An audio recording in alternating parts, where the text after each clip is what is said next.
It was my grandma's knee surgery day, and I don't think I had ever stared at a clock that seriously before. I sat there on pins and needles, waiting for the moment I could rush to the hospital. When I finally saw her lying in bed, pale, exhausted, and more fragile than I had ever seen her, I could not put my feelings into words.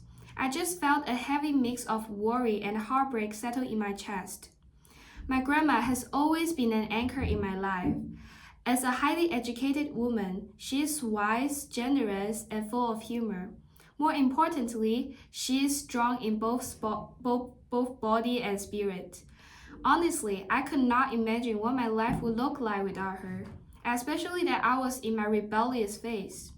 I knew her pain came largely from years of overwork and strain during the decades she spent teaching and working in the countryside with very little reward. Is it worth it? The question kept echoing in my mind. I wanted to ask her, but deep down I knew I was really asking myself. I never understood how someone could devote themselves to helping others without asking for anything back.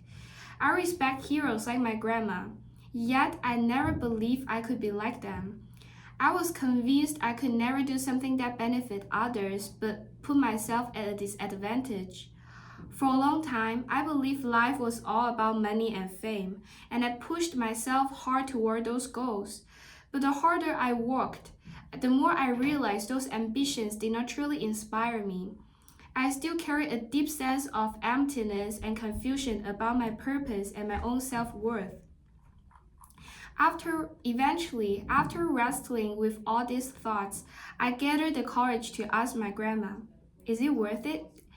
Even without context, she immediately understood what I meant. She looked at me with a soft and knowing gaze and began to tell her story. After graduating from university, she chose to work in the countryside, teaching villagers how to read and write. Nothing was easy at the beginning. Shortly after she arrived, the village was hit by the strongest typhoon in years. According to her, the wind could have blown away 10 of me. To protect the educated youth, including my grandma, the villagers placed them in the sturdy bamboo shed so the wind would not harm them. Their kindness moved her deeply and strengthened her determination to help. When she discovered that most villagers were basically illiterate, especially middle-aged and elderly women who could not even write their names, she decided to start evening classes and call them farming and reading class. But preparing for these classes was also a challenge.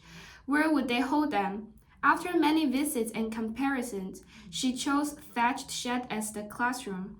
Since classes were always held at night after farm work, lighting became a problem. My grandma mobilized the young men in the village to pull wires from a distant place to connect electricity.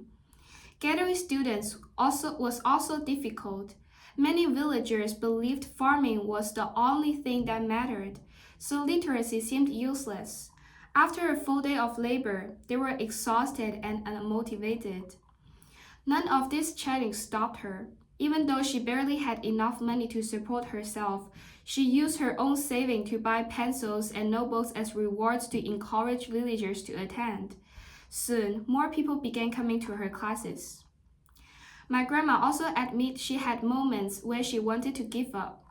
Growing up in the city meant she had to relearn everything about farm life. Rain or scorching sun, she worked long days in the water fields, often knee-deep in water. Her feet were swollen from standing too long. She still taught classes and managed the warehouse, recording labor ponds late into the night. Sometimes she cried quietly under her quilt. She was only in her 20s, facing all this alone, and she missed her school life in the city terribly. But whenever she felt like breaking down, the villagers' kindness reminded her why she was there. She recalled one night when she had a severe stomach ache, likely to be acute appendicitis. Without hesitation, the villagers placed her on a speedboat and rushed her to the city hospital, where she received surgery in time. Their sincerity and simplicity touched her deeply. My grandma told me she gained far more than she gave during those 10 years, and for her, it was worth it. Seeing the villagers learn to read and write, even just enough for daily life, was the greatest reward for her. Literacy opened new possibilities for them, small trades, better opportunities, and a sense of confidence. And, she said with a smile, she also met my grandpa during those years. Hearing her story shifted my perspective. I still believe that money forms the foundation of life, but I no longer believe it is the meaning of life. My grandma did not lose anything from her years in the countryside. If anything, she gained purpose, love, and the joy of seeing others grow because of her efforts. She found her self-value in the impact she created, and the kindness she gave eventually returned to her.